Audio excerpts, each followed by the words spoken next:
You guys wanna know something really, really sad? We only have maybe a month left of driving the cool cars and maybe 3 weeks left of Piston even being able to fit in the cool cars. Winter's right around the corner. We all know this ain't getting driven in the snow. This never gets driven anyway, and definitely not in the snow. And this old girl, ain't no way. So today, we're taking the NSX. You ready, bubs? You wanna go to the shop? Today's actually the day, the start of my bachelor party. But bright and early this morning, I decided to go to the shop and get some work done. Hopefully as much work done as possible on Bobby's Evo 10, because that car also probably won't get driven too much in the winter. It's not gonna be so nice like the yellow Evo, where I'm not gonna say it can't be driven whatsoever in the snow, but still, it's gonna be really, really nice. Come on, buddy, come on. All right, buddy. Ugh.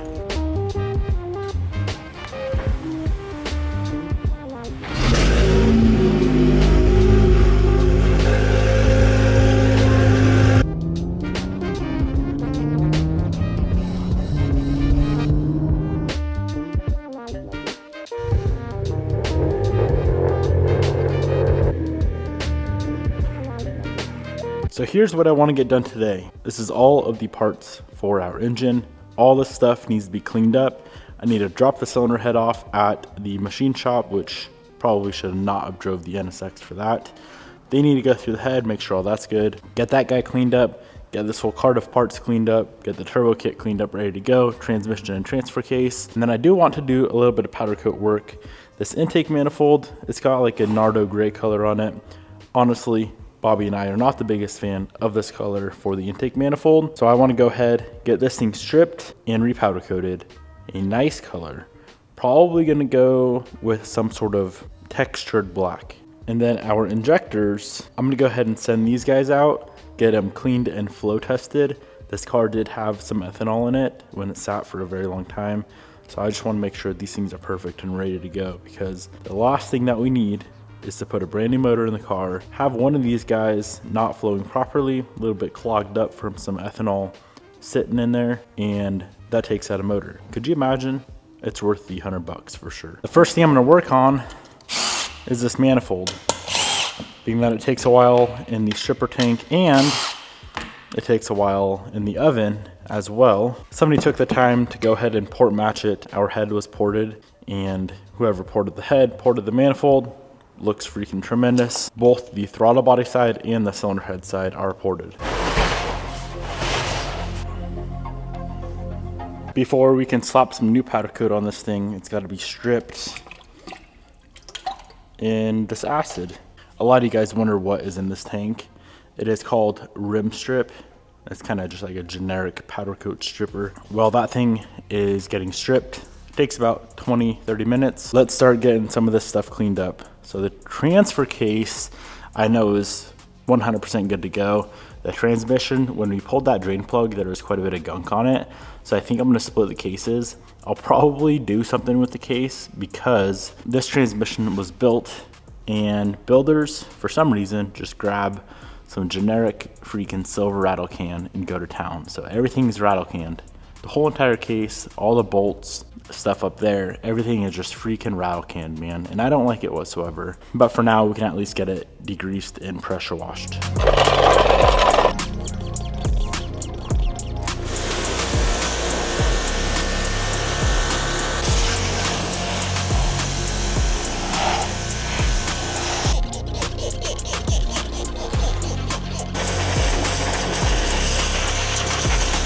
I know I'm a little bit on the picky side, but rattle can, it just doesn't last. This thing is halfway bare aluminum like it was from the factory, and halfway rattle canned. Later on, when we have some free time, that thing needs to come apart and be gone through. Anyways, manifold is fully stripped. Now typically, and usually, you would want to sandblast this before powder coating, but there's two reasons as to why I'm not. Reason number one, it was already powder coated. They probably, and it appears that they sandblasted it before they powder coated it. Number two, it's an intake manifold. If sand gets stuck in this manifold and then goes into the motor, well, you can say goodbye to our brand new engine. So I'm not going to sandblast this. Also, a third reason, it is an intake manifold. There's zero wear and tear. Let's get this thing masked off We got to plug all the injector holes, plug that hole there, get this thing in the oven, and we're going to be spraying out some nice satin black texture from Prismatic Powders.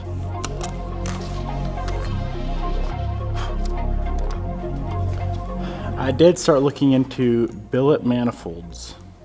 There's quite a few different options actually for the Evo 10. Obviously there's the Magnus ones. There's one from a company in Australia, or Europe, sorry, called like RZ Crew, but they're all quite pricey. We don't need it for this power level. We'd literally just be buying it because it looks cool. Maybe one day, but not today. Too much money.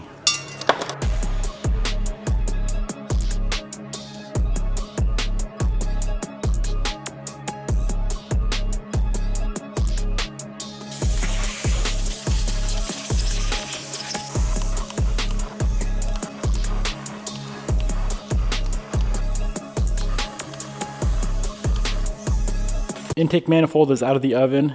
I am in love with this color. This is the second manifold I've done this color on now, other being the yellow 8 build. It is the perfect color for intake manifolds, and it matches, if you do like the ETS wrinkle black piping, it matches that piping nearly spot on. Now the not so fun part. We need to go through and get all of the parts and pieces and components and bolts and nuts and washers and everything cleaned up for the engine build, so that when all of our parts come in, we can go ahead, get the block repaired, and get this engine built.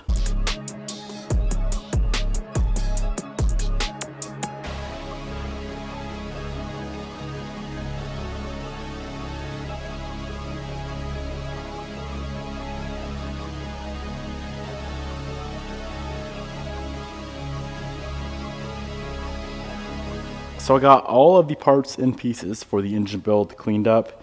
Got the crankshaft, cams, pistons, main caps, bunch of hardware, the rods, some of the bigger components over here. Now I was not going to do this today, but I figured it's probably a good idea to go ahead and pop these cases apart to see if there's anything weird going on inside the transmission. When I pull that drain plug out, it's a magnetic plug.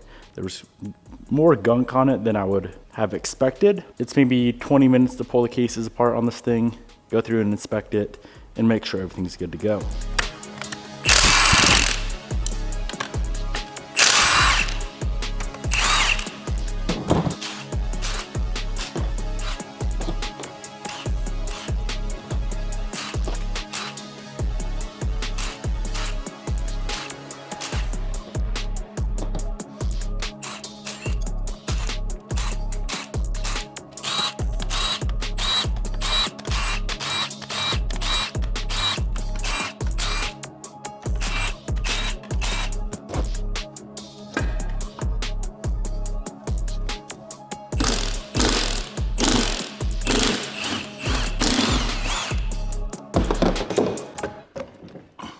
So I thought this had a 430 final drive. It has an upgraded final drive, and it appears it's a 413 final drive. So these are actually gonna be quite a bit longer than what I put in my 10, which is a 430. Not even sure who makes a 413. This was the most important thing I wanted to check. These diff pins right here, like I thought, and like I figured, it does have the upgraded kit. But check this out, if we flip this thing over, it does say right up there, Evo 10, 413. Y'all see that? I thought this car had abnormally long gears, and that explains it. Just taking a quick glance at everything, it all does appear to be good. I'm gonna go ahead and disassemble some of this stuff, but I am out of time for the day. All right, here's the entire list. Been on the site all day. So 1 through 17386, and then what we're gonna be using is the Google random number generator, and Google is gonna pick the winner. Make sense? All right, give me some thumbs ups if y'all are ready. All right, boys. So 1 through, scroll to the bottom, make sure we're good. 17386, 17386. All right, here we go. Here we freaking go. Deep breath. 8169. 8169. Alaska? How the frick does a truck get shipped to Alaska? That's what AK is, right? Yeah. Let me just confirm. 8169 Jeffrey from Cordova. AK 8169. Can you even freaking ship a truck that's like 1,000,000 feet wide to Alaska? I'm going to figure that one out. Jeffrey, Jared, how do you say that last name? Sojot. Sojot? Sojot? I don't know. Wait, is Soho? AK Arkansas or Alaska? It's Alaska. Are you sure? Because someone just said it's Arkansas.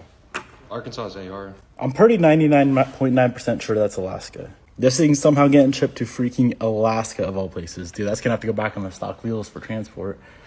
Yeah. Alaska's AL now. We just confirmed it's AK, homie. Jeffrey, we're going to call it Sojoy from Cordova, Alaska. Dang, that's a far freaking trek, dude. Hey, Jeffrey, you want to just like fly on down here and freaking drive her home? I think it's going to ferry. That's nuts. Doesn't it? Yeah, I think. It's going to, yeah, it's got to go on a ferry. I mean, you can drive to Alaska. Wait, let's see. You got to go all the way up through Canada and whatnot. Yeah, you'd have to make a long trip around Canada. Yeah. You know what? This would be a great option if you just decided to take the cash. That feels a little easier to ship than a freaking truck. Oh, man. Okay. So Jeffrey entered with, how many entries would that be? 66 entries. Hello. Hey, is this Jeffrey? Yes, it is. Hey, what's up, man? This is Devin. Hey, Devin. How's it going? I'm doing good. How are you? Good.